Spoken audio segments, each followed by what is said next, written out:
नमस्कार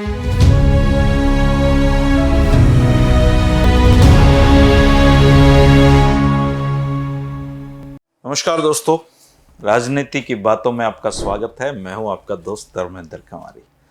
दोस्तों, एक सीरीज है हमारी भूले बिसरे सीरीज, और इसमें काफ़ी दिन बाद ये वीडियो आज डाल रहा हूं। और आज के वीडियो में एक ज़माने के बहुत ही विख्यात आर्यसमाजी होते थे और 1962 में झज्जर लोकसभा सीट से चुनाव जीत के वो भारत की संसद में पहुंचे थे। उनका नाम था पंडित जगदेव सिंह सिद्धांती। आज हम उनके बारे में जानेंगे, क्योंकि आज की पीढ़ी ने शायद उनका नाम भी ना सुना हो और समय के साथ ऐसे लोग भुला दिए जाते हैं। दोस्तों, पंडित जगदेव सिंह सिद्धांती जी का जन्म हरियाणा प्रांत की जो झज्जर तहसील एक समय में होती थी, अब तो जिला है, उसका एक गांव बहराणा, उस जिसे आजकल गुगनान गांव से भी नाम से भी जाना जाता है, वहाँ पे 1900 में विजयदशमी के दिन चौधरी प्रीतराम एलावत जी के घर पे उनका जन्म हुआ था। माता जी का नाम मामकौर था। इनके पिताजी भारतीय सेना में घुड़सवार थे और माताजी जो थी मामकौर जी, वो अटेला गांव की रहने वाली थी। जगदेव जी ने गांव के स्कूल से 5वीं की, बेरी स्कूल से 8वीं की और इसके बाद झज्जर से छात्रवृत्ति हासिल की। इनको उस जमाने में 2 रुपये मासिक छात्रवृत्ति मिलती थी, जो बड़ी रकम थी। जाट हाई स्कूल रोहतक से इन्होंने 10वीं की और जब 16 साल के थे तो इनकी माताजी का निधन हो गया और 1916 में इनका विवाह बिरोड़ गांव की नांती देवी से परिवार वालों ने कर दिया। लेकिन जिंदगी के टर्निंग पॉइंट अभी आने बाकी थे। 10वीं करने के बाद जगदेव सिंह जी सिख पलटन में भर्ती हो गए और उनका वेतन जो था उस समय 11 रुपये महीना होता था। इन्होंने अपनी मेहनत से 1, 2, 3 सेना की श्रेणियां पास की और इनका वेतन 20 रुपये महीना बढ़ा दिया गया। एक बार 35 सिख पलटन को आगरा छावनी में जाना था और जो रेल का सफ़र था उसमें जो कमांडर थे उनसे जो सैनिक थे उनकी सूची गुम हो गई, जिस पे नाम नंबर लिखे होते हैं, और जगदेव सिंह ने सूची को जुबानी तैयार करवा दिया। इसके बाद रेल सफाई कर्मचारी को वो सूची भी मिली और सूची कमांडर के पास पहुंची तो दोनों सूचियां जब उन्होंने मिलाई तो बिल्कुल हूबहू उसकी नकल तैयार की हुई थी जगदेव जी ने। इस पे खुश होकर कर्नल ने जगदेव सिंह जी को क्वार्टर मास्टर का हेड क्लर्क बनाया और वेतन 45 रुपये महीना कर दिया। एक बार सेना को चांदमारी के लिए कपड़ा खरीदना था और उस समय सरकारी कपड़ों की दुकानें होती थी जिनसे कपड़ा खरीदना अनिवार्य होता था, परंतु जगदेव सिंह ने कपड़ा एक लोकल दुकान से खरीदा जो सस्ता भी पड़ रहा था। और जब क्वार्टर मास्टर को पता लगा तो उन्होंने कहा कि जगदेव, आगे से कपड़ा अंग्रेजी दुकान से ही खरीदना, क्योंकि ये पैसे ब्रिटिश सरकार के खाते में जाते हैं। जगदेव सिंह ने उत्तर दिया कि देसी दुकान का पैसा हमारे देश में रहता है, इससे देश की तरक्की होगी। और ऐसी हिम्मत उस जमाने में करने वाले जो लोग थे वो बहुत कम होते थे, लेकिन जगदेव सिंह जी में इसकी हिम्मत थी। जगदेव सिंह जी बालकपन से ही, क्योंकि ये पूरा एरिया आर्य समाज के प्रभाव में था, तो वो भी आर्य समाज के प्रभाव में आ गए थे। और जब वो सेना में थे वहाँ पे मांस खाना हर किसी के लिए ज़रूरी होता था, पर इन्होंने मांस खाने का विरोध किया और कहा कि वेदों में मांस खाना वर्जित है। इस पर इन पर मुकदमा भी चला और उस दौरान एक जाट अधिकारी भी उस जो मुकदमे की प्रक्रिया थी उसमें मौजूद था। तब जगदेव सिंह ने कहा कि मनुस्मृति में मांस खाना वर्जित है और वेदों में भी वर्जित है, तो अंग्रेज अधिकारी ने इसको बाइबल हाथ में लेकर इसको चूम कर शपथ लेने के लिए कहा। लेकिन उन्होंने कहा कि जनाब, ये तो ईसाइयों की पुस्तक है, मैं इसे नहीं चूम सकता। हमारी धर्म पुस्तक वेद है, हम उसको मानते हैं। वहाँ पे कोई कोर्ट में वेद तो था नहीं। तब ब्रिगेडियर ने कहा कि अच्छा, ये शपथ ले लो कि जो कुछ भी कहूँगा सच कहूँगा। तो जगदेव सिंह सिद्धांती जी ने वैसा ही किया और कहा कि हमारे धर्म में मांस खाना वर्जित है। और उसी समय उन्होंने ब्रिगेडियर को महारानी विक्टोरिया का वो आदेश भी दिखाया जिसमें लिखा था कि किसी धर्म में दखल न दिया जाए और न ही किसी के साथ जबरदस्ती की जानी चाहिए। इसके बाद भारतीय सेना में मांस खाना सैनिक की इच्छा पर निर्भर किया गया और 4.5 साल नौकरी करने के बाद इन्होंने सेना से त्यागपत्र दे दिया। और इसके बाद जो अपनी ग्रेजुएटी है उसका सारा पैसा अपने घर वालों को देकर मटिंडो गुरुकुल में 20 रुपये मासिक गणित पढ़ाने का काम इन्होंने शुरू कर दिया। टीचर बन गए और वहीं पर एक शिक्षक थे शांति स्वरूप, उनसे उन्होंने संस्कृत सीखना शुरू कर दिया। 1 साल में ही संस्कृत प्राज्ञ में 600 में से 530 नंबर उन्होंने हासिल किए और अगले साल विशारद की परीक्षा पास की।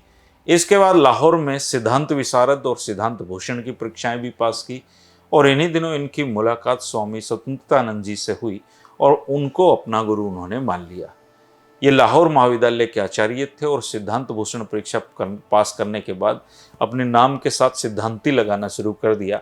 और संस्कृत में चूंकि ये प्रकांड विद्वान थे इसलिए लोग इनको पंडित जी भी कहने लगे और पंडित जगदेव सिंह सिद्धांति इनका पूरा नाम हो गया। और इनके जीवन की एक और घटना मैं आपको बताता हूँ दोस्तों। गांव सालान एक झज्जर में ही है, वहाँ पे एक चौधरी अमर सिंह थे, जेलदार थे, बहुत ही नेक इंसान थे। परंतु जो उनकी पत्नी थी वो मेहमानों को भोजन देने में थोड़ा हिचकिचाती थी, या यूँ कहिए कि सेवा पानी में कमी छोड़ देती थी। एक दिन पंडित जगदेव सिंह सिद्धांति उनके घर गए तो उन्होंने कहा कि माता जी, जब समाज को पता चलेगा कि जेलदार के घर चाय पानी भी नहीं मिलता तो लोग कहेंगे कि उनके घर कोई भले घर की औरत नहीं है, इससे आपके माँ बाप का नाम खराब होगा, हमारा तो कुछ नहीं बिगड़ता। और केवल इस बात से उन जो महिला थी उनका विचार बदल गया और शेष जीवन में मेहमानों को की जो सेवा करना है उसमें उन्होंने नाम कमाया। और इसके बाद अपना जो अतिथि सत्कार है वो उनका पूरे झज्जर रोहतक में लोकप्रिय हो गया। और जब भी कोई पूछता तो वो कहती कि भाई जगदेव ने मेरा जीवन बदल दिया, उन्होंने ये सेवा का रास्ता दिखाया है। इसके बाद इनके पिताजी हैं उन चौधरी प्रीतराम जी अलाउद्दीन जी का निधन हो गया। और जब ये 26 साल के थे तो इनके घर में एक बेटा हुआ जिसका नाम महेंद्र रखा गया, किंतु 1.5 साल की आयु में ही बालक का देहांत हो गया। पहले पिता गए, फिर इनका बेटा गया और पुत्र के देहांत ने इनके मन में वैराग्य पैदा कर दिया। संसार से विरक्ति इनको हो गई और शेष जीवन वेदों शास्त्रों का पठन पाठन आर्य समाज की सेवा में उन्होंने लगा दिया। सिद्धांति जी का छोटा भाई इनसे करीबन 14-15 साल छोटा था, परंतु उसकी शिक्षा का पूरा खर्च वो देते रहे, उसकी पढ़ाई पूरी करवाई। और जब इनका नाम फैलने लगा तो किसी ने इनको एक दिन खाने में संखिया पिला दिया, लेकिन स्वामी विद्यानंद जी की वैद्यता के कारण और एक हाकिम थे नामिसुद्दीन की दवा की वजह से ये बच गए। सिद्धांति जी ने अपने गुरु स्वामी दयानंद सरस्वती जी की तरह ही संख्या पिलाने वाले को भी माफ़ कर दिया। और पंडित जगदेव सिंह सिद्धांति जी ने समाज में बहुत सारे काम किए। इन्होंने वर्तमान आर्य समाज किरठल उत्तर प्रदेश को वर्तमान स्थिति में उनकी महान सेवा करके पहुंचाया। उस समय इस विद्यालय में केवल 5 छात्र थे, जिनमें रघुवीर सिंह शास्त्री जी और धर्मवीर शास्त्री शामिल थे। इन्होंने अपनी मेहनत और लगन से विद्यालय को आर्य महाविद्यालय का दर्जा दिलवाया। आज भी इस महाविद्यालय का बहुत बड़ा नाम है। इनको एक बार ककोर में जो प्रसिद्ध विद्वान थे भगवत प्रसाद जी से शास्त्रार्थ करना पड़ा, जिसमें इनका पलड़ा बाहरी रहा। और इन्हीं दिनों छपरोली 24 ने विवाह के कुछ नियम बनाए थे ताकि दहेज की पीड़ा से समाज को बचाया जा सके। और इनमें एक नियम ये भी था कि विवाह कराने वाला जो पंडित जी था उसको 3 रुपये का मेहनताना देना चाहिए। ये उन नियमों में तय कर दिया। इससे जो ब्राह्मण समाज है वहाँ का नाराज हो गया और उन्होंने फेरे करवाने बंद कर दिए। ऐसे समय में सिद्धांति जी ने खूब फेरे कराए और उनके नाम के साथ जो पंडित जी जुड़ा हुआ था उस पंडित जी की साख बढ़ती चली गई। 1833 के आसपास एक किताब आई थी, स्वामी आर्य समाजी सन्यासी सर्वदानंद जी ने एक पुस्तक छापी थी जिनका नाम था सन्मार्ग दर्शन। इसमें वेद और आर्य सिद्धांत विरोधी कुछ बातें लिखी थी। सिद्धांति जी ने आर्य मित्र नामक समाचार पत्र में इसकी आलोचना कर दी और ये पढ़कर सर्वदानंद जी ने सिद्धांति जी को पत्र लिखा कि भाई सिद्धांति या तो माफ़ी मांग ले या दिल्ली या देहरादून में आकर मुझसे शास्त्रार्थ कर लो। ये एक अच्छी परंपरा उस समय थी कि शास्त्रार्थ लोग करते थे। सिद्धांति जी मेरठ में आर्य समाज मंदिर में शास्त्रार्थ के लिए तैयार हुए। दोनों में शास्त्रार्थ चला और स्वामी जी उस शास्त्रार्थ में पिछड़ गए तो झुंझलाकर कहा कि ये वेद तो आर्य समाजियों के हैं, वास्तविक वेद तो लुप्त हो चुके हैं। और इन वचनों ने स्वामी जी की छवि को भी नुकसान पहुंचाया। शास्त्रार्थ के बीच में स्वामी जी के एक आचार्य अलगू राय जिनका नाम था वो बीच बीच में उनको टोक रहे थे। सिद्धांति जी ने जब कहा कि शास्त्रार्थ के बीच में बातें मत करो तो उन्होंने कहा कि आप तो बक रहे हो, बकते रहो। वो फिर से बोलने लगे तो सिद्धांति जी ने फिर से टोका तो अलगू राय जी ने फिर वही बात दोहराई। आचार्य की बातें जब असहनीय हो गई तो जगदेव सिंह सिद्धांति जी ने रहा नहीं गा। उन्होंने कहा कि श्रीमान जी मैं केवल पंडित जी नहीं हूँ, मैं रोहतक का फौजी जाट भी हूँ और कुछ और कर दूंगा तो फिर उल्हाड़ा मत देना। ये बातें सुनकर शास्त्रार्थ के प्रधान ने कहा कि शास्त्री जी या तो आप चुप बैठिए या पीछे जाकर बैठिए। तभी कुछ लोगों ने सिद्धांति जी से कहा कि स्वामी जी एक पूज्य सन्यासी हैं, उनका बहुत अपमान इस शास्त्रार्थ में हो चुका है, आप ये कह दें कि मेरा समाधान हो गया है। तब सिद्धांति जी ने कहा कि भाई हाथ जोड़कर निवेदन है कि मेरा समाधान नहीं हुआ है, वैसे नहीं कह सकता, ये शास्त्रार्थ है। कल वेद के संबंध में बोला था, सन्मार्ग दर्शन किया, शुद्धियाँ प्रस्तुत करूँगा और अगले दिन स्वामी जी ने यह कहकर अपना पिंड छुड़ाया कि मैं इन गलतियों को ठीक करा दूंगा। तब जाके शास्त्रार्थ खत्म हुआ। और रघुवीर सिंह शास्त्री जी सिद्धांति जी के परम शिष्य होते थे, उन्होंने भी बहुत नाम कमाया। अपने बाद उन्होंने जो आर्य महाविद्यालय का प्रधानाचार्य था वो रघुवीर शास्त्री जी को ही बनवाया था। आर्य समाज की शिक्षा दीक्षा से उत्तर प्रदेश और हरियाणा में बड़ी जागृति आई, लेकिन राजस्थान का जो शेखावटी, जयपुर और बीकानेर का इलाका था, वहाँ के किसान जातियों में खासकर जो जाट किसान थे उन पर अत्याचार चल रहे थे और जाट किसान बहुत पिछड़ गए थे। 500 गाँव में आप अंदाज़ा लगा सकते हैं कि एक प्राथमिक स्कूल भी नहीं था।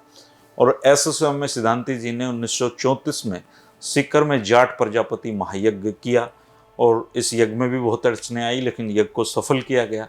सिद्धांति जी ने भारत के स्वतंत्रता संग्राम में बहुत सूझबूझ से हिस्सा लिया। आज़ादी के पश्चात 1950 में सौरभ मार्ग जो है मुजफ्फरनगर, उनमें उसको सरोखा पंचायत का प्रधान उनको बनाया गया था। वे गुरुकुल कांगड़ी के कुलपति भी रहे। इन्होंने पंजाब हिंदी रक्षा आंदोलन में भी बढ़ चढ़ के भाग लिया और अपनी गिरफ्तारी दी। और जब सरकार से इनका समझौता हुआ तब ये जेल से छूटे। उन दिनों प्रोफेसर शेर सिंह जी का भी अपना एक जलवा होता था। उनकी हरियाणा लोक समिति थी और हरियाणा लोक समिति की टिकट पे झज्जर से 1962 में लोकसभा सदस्य चुनकर वो देश की संसद में पहुंच गए।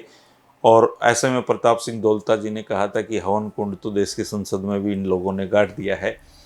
हरियाणा प्रांत को बनाने में उन्होंने बहुत भूमिका निभाई। प्रताप सिंह दोलता जी कांग्रेस की टिकट पर चुनाव लड़े थे, वो हारे और उन्होंने उनकी चुनाव को कोर्ट में चुनौती दी।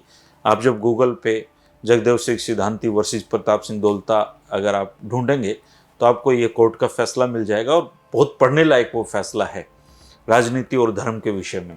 26 अगस्त 1979 को पंडित जगदेव सिंह सिद्धांति जी का शरीर पंचतत्वों में लीन हो गया दोस्तों, और इनका अंतिम संस्कार वैदिक रीति से दिल्ली के निगमबोध घाट पे किया गया था।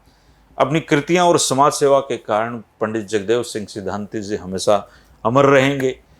आज की पीढ़ी बेशक उनको भुला चुकी हो, लेकिन एक दौर में उनके काम बहुत मायने रखते थे। और ख़ास बात यह है कि ये वो लोग थे जो अपने परिवारों के लिए कुछ नहीं करके गए, जो किया समाज के लिए किया।